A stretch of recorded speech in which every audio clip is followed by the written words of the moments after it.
Jerry of the Circus.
For Jerry of the Circus. Well, good morning, Jerry. What are you doing up so bright and early? I got up when we hit town this morning. You are ambitious. We got in about 5, didn't we? Yep. I couldn't sleep. Besides, Mr. Randall said there was a surprise for me. Yeah, I might have known. What was the surprise? Spike's back. No. Well, that's great. He met us at the run this morning, and was he glad to get back with the circus. I can imagine. Murray said he did the work of foreman this morning. I guess he's always been a good worker. Sure. And now he's trying to make up for all the time he lost out while the police held him back there on that counterfeit charge. Spike certainly gets mixed up in more police things than anyone I ever heard of. Yeah, it's a shame. Of course, after it happened the first time, it was naturally he'd be suspected the next time that trouble came up. Yeah, he's had more than his share of bad luck. Hey, what's wrong with Daisy? She's roaring something fierce. Is she sick? No, at least I don't think so.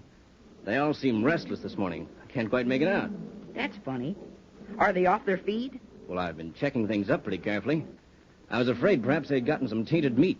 But that can't be it. Whatever it is, it sure can't be. Hey, look at Nemo over there. He's thrashing around like he's crazy. Well, I'm staying right here till the matinee. It's funny, when they get restless, they all go haywire. If I stick around, I'm sure I can calm them down by showtime. I sure hope so. Gee, it's kind of a funny morning, isn't it? Yeah, not a bit of air stirring.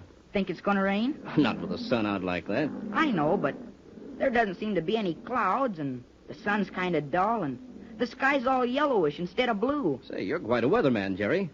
What do you predict? Oh, I don't know exactly. I've never seen it like this before.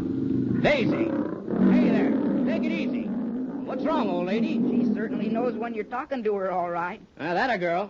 Well, then take it easy. It's funny, I can't make this out. As a rule, Daisy's the most tractable of the whole lot. Hi there, folks. What's the matter? So busy talking to your lions that you can't say hello to your friends? Oh, Patsy. Hiya, Patsy. We didn't see you. What's up? Oh, nothing special.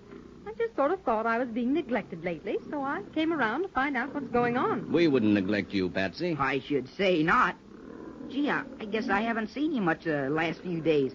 You know what, with Uncle Dan coming back and Spike just got in this morning, I suppose I've been kind of busy. Spike? Oh, that's great.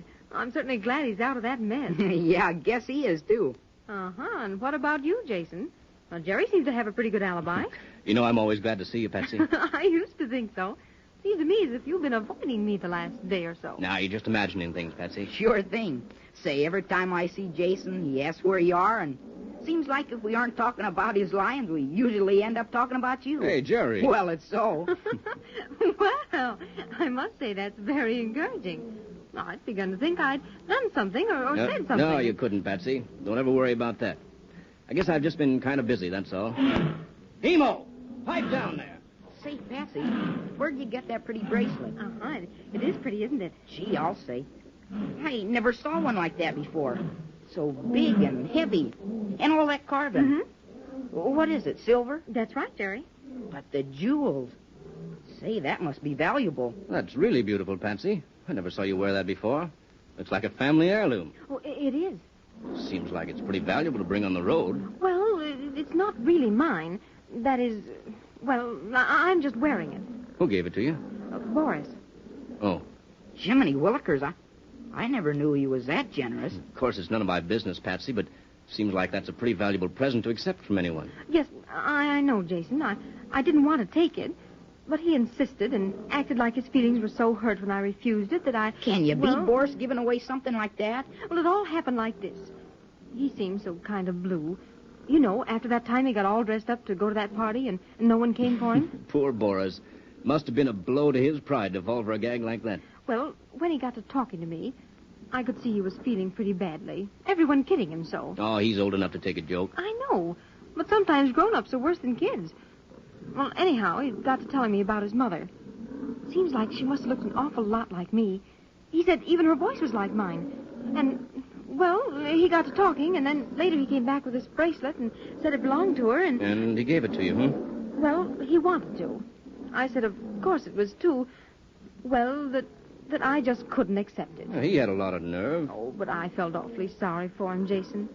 He talked just like a lonely little boy. Boris did? I'd never seen him like that before. So, when he just was so terribly hurt because I didn't even want to wear it, well, I just finally had to say that I would wear it for a while. Well, of course, you're old enough to know what you'd want to do, Patsy. You're not angry with me, are you, Jason? No, of course not. It's none of my business what you do, Patsy. Well, of course, if you put it that way, it certainly isn't. Still, if your best friends can't be reasonable, I don't... Nemo! Daisy! Nero! Nero, what's wrong, old fella? Those cats have been acting up funny all morning. They're not the only things acting funny. What did you say, Patsy? Hey, Patsy, where you going? Sorry, I've got things to do, Jerry. Well, what do you know? Can I do anything, Jason? Lady, you know there's nothing wrong. Yeah, that's right. Now, don't get all excited. They sure quiet down when you talk to them, don't they? Well, they know I do everything I can to make their lives easy. Say, where'd Patsy go? I don't know. She just said something about having something to do and barged off. Isn't that like a woman, though? Ask for your advice, and then when you give it to her, she goes off in a huff. Mm-hmm. You know, Jason, I've been thinking. I was afraid of that, Jerry. I could almost hear you. Yeah? Say, how long has Boris been with Mr. Randall? Oh, a couple of years. And Patsy's been with him longer than that, hasn't she? Yeah, ever since she was a kid. Doesn't it seem kind of strange that traveling together like this for so long that this would be the first time he'd ever tell Patsy how much she looks like his mother? You're right, Jerry. I hadn't thought of that. Though I've been thinking of plenty of other things. What? Well, I'm afraid I don't like Boris very well, Jerry. So it wouldn't be fair for me to say. But you do like Patsy a lot. Too much, I'm afraid. Ah, go on. How can you like anyone too much? Wait till you grow up, Jerry. You'll find out. Well, anyhow, I think it's kind of funny that Boris should all of a sudden notice that Patsy looks like his mother and when she was young, and never have mentioned it in all this time. Don't you like Boris either? Well, not too much. You see, he doesn't treat Whitey very well. He usually doesn't bother about being nice to anyone unless there's something they can do for him. Say, maybe that's it. What? No, it couldn't be. What on earth could Patsy do for Boris? But there must be something funny going on. Gee, I wish I knew what it was. Well, it looks like you've got another detective job all cooked up and ready for you to work on. Well, guess you'll have to help me on this one, because so far it just doesn't make much sense. I'm afraid I can't help you much this time, Jerry. You see, liking Patsy the way I do, if I do or say anything against Boris, well, it looks like I'm jealous and not being very gentlemanly about it. Gee, you're right. I never thought of that. Say, Jason, the sun's gone in. Look. Nero! Stop that! Everything's all right. Take it easy, boy. Yeah, the sky is funny. Sort of sullen. And everything's so quiet. Hey, look, not a leaf stirring. So you people are noticing the weather, too, eh? Yeah. Oh, it's you, Kelly.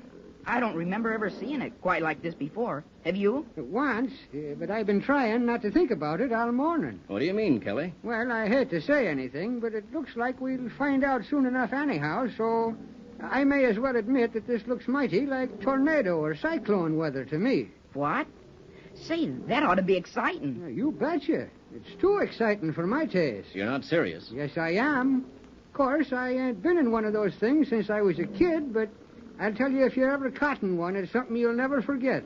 You mean we might be getting a cyclone? I couldn't say, Jerry. I never been in a cyclone, but I was in a tornado once, and it was terrible. Is this the right part of the country for those things, Kelly? I'm not right sure, Jason. But we're not far from that cyclone belt. Gee whiz. I don't know whether the folks around here have cyclone cellars or not. But they have them in Park City, I know, and over by Wellerton. A cellar just for cyclones? Oh, you're kidding, Kelly. Indeed, I'm not. Listen, Jerry, when a thing like that hits, there's no use fooling around about saving anything. The only thing you can do is to get into an underground cellar or get flat on the ground in a ditch or something deep. Say, even as exciting as that sounds, I don't know as I'm so anxious to get mixed up in one of those things. Well, I should say not.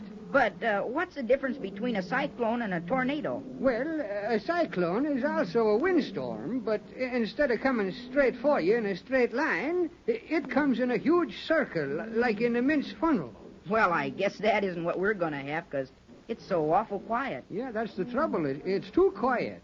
It often gets like that just before one of those bad winds come up. Daisy! I'm ashamed of you, old girl. Your animal's been nervous, too, this morning? Yeah, I'll say.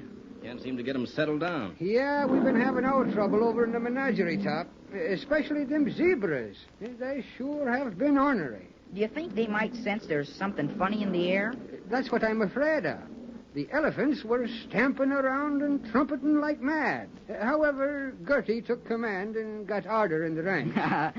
She's sure boss of that herd, isn't she? And she knows how to keep order, too. I wish she could keep those pesky zebras in order. Oh, what about the giraffes? Well, they're flighty and dumb, but we can always handle them. It's the zebras that are stubborn and dangerous in an emergency. Say, looks like the sun is trying to get out. Well, I hope I didn't get you folks worried, but then there's no use not being prepared in case of trouble. Yeah, you're dead right, Kelly. Say, it'd be fierce if a cyclone had come up while Jason was in the steel, wouldn't it? Hey, don't even think of such things, Jerry. And there's one thing to remember, and that is you can see those things coming a long way off. Yeah, that's the only good thing I know about them. And you say the best thing to do is to lie flat on the ground? Yeah, that's right. I'll sure remember that. Guess I'd better get rags. In case of trouble, we've sure got to stick together. Well, I hope this isn't just a false alarm, but for the present, I guess I'd better give my cats a little attention.